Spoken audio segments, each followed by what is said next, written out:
अतिशय अवघड अशा स्वरूपामधली इतिहासामधली ही एक परीक्षा म्हणून कन्सिडर केली गेली 2025चा क्वेश्चन पेपर, विशेषतः नीटचा.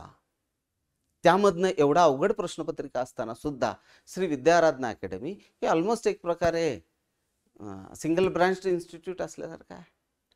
आणि याच्या लातूर शाखेमधनं साधारणपणाने 350 पेक्षा अधिक विद्यार्थ्यांना MBBS चे प्रवेश या विद्यार्थ्यांचे एव्हाना निश्चित झालेला आहे.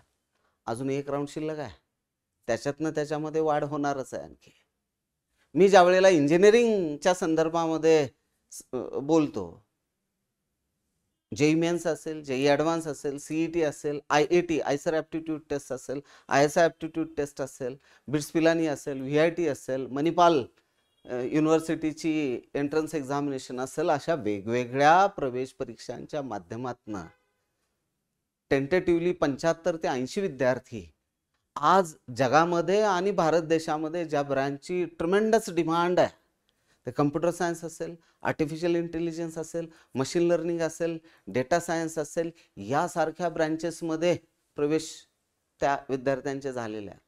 आणि तेही देशातल्या आणि राज्यातल्या केवळ आणि केवळ टॉप कॉलेजेसमध्ये.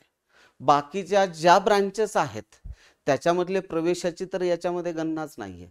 किंवा टायर 2 आणि टायर 3चे जे इंजिनिअरिंग कॉलेजेस आहेत त्याचा सुद्धा याच्यामध्ये समावेश नाही. मी केवळ टॉपमोस्ट इंजिनिअरिंग कॉलेजेसच्या संदर्भामध्ये आपले संवाद साधतो. डायरेक्टर सतीश पवार सर आणि management director Sanjay Ladda sir यांची नीट, JEE, CET या प्रवेश परीक्षांच्या तयारीसाठी नॅशनल लेव्हल शिक्षकांची ड्रीम टीम असलेली व सर्वाधिक सक्सेस रेशो असलेली एकमेव संस्था श्री विद्या आराधना अकॅडमी लातूर आणि नांदेड. आजच ऍडमिशन घ्या, प्रवेश मर्यादित.